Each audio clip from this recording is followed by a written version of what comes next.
आखिर फैक्ट्री में मछलियों से तेल को कैसे बनाया जाता है, चलिए जानते हैं।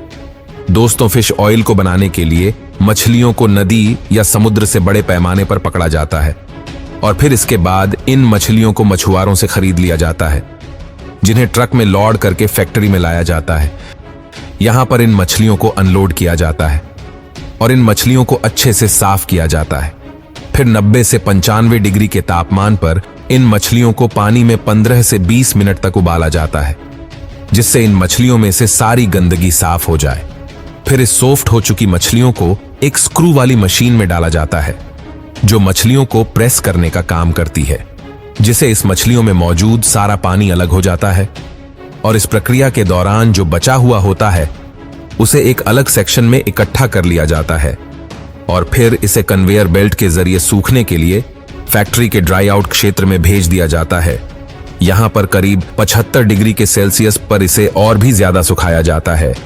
इसके बाद इस चूरा को एक ग्राइंडर में भेजा जाता है, जहां उस चूरे को जरूरत के हिसाब से ग्राइंड कर देता है, जिसे ये चूरा बहुत ही ज्यादा गर्म हो जाता है। इसीलिए इसे कुछ देर के लिए रूम टेम्परेचर पर ठंडा किया जाता है। जब ठंडा हो जाने के बाद इसे अगले सेक्शन में भेजा जाता है, जहां पर इसमें मौजूद जरूरी और बिन जरूरी पार्टिकल्स को अलग कर लिया जाता है। इस दौरान जो जरूरी पार्टिकल्स होते हैं उन्हें लेब में चेक किया जाता है। अब बारी आती है उस लिक्विड की, जो शुरुआत में प्रेसिंग मशीन के द्वारा अलग किया गया था। अब इस लिक्विड को अच्छी तरह से फिल्टर किया जाता है, जिससे इसमें मौजूद सॉलिड पार्टिकल्स अच्छी तरीके से निकल जाए। फिर इसके बाद इस लिक्विड को गर्म टैंक में और एक सेंट्रीफ्यूज टैंक में भेज दिया जाता है, जहां इस लिक्विड में से प्रोटीन, वाटर और तेल को अलग कर लिया जाता है। और अब इस प्रक्रिया के बाद जो सैलुबल हमारे पास बचता है उसमें 35 से लेकर 40% प्रोटीन होता है। इसके बाद तेल को एनकैप्सुलेशन एरिया में भेज दिया जाता है, जहां पर जेम्स से बने कैप्सूल को तैयार किया जाता है और उसे एक खास तरह के लिक्विड में नहलाया जाता है, जो सॉफ्ट जेल की बनती है।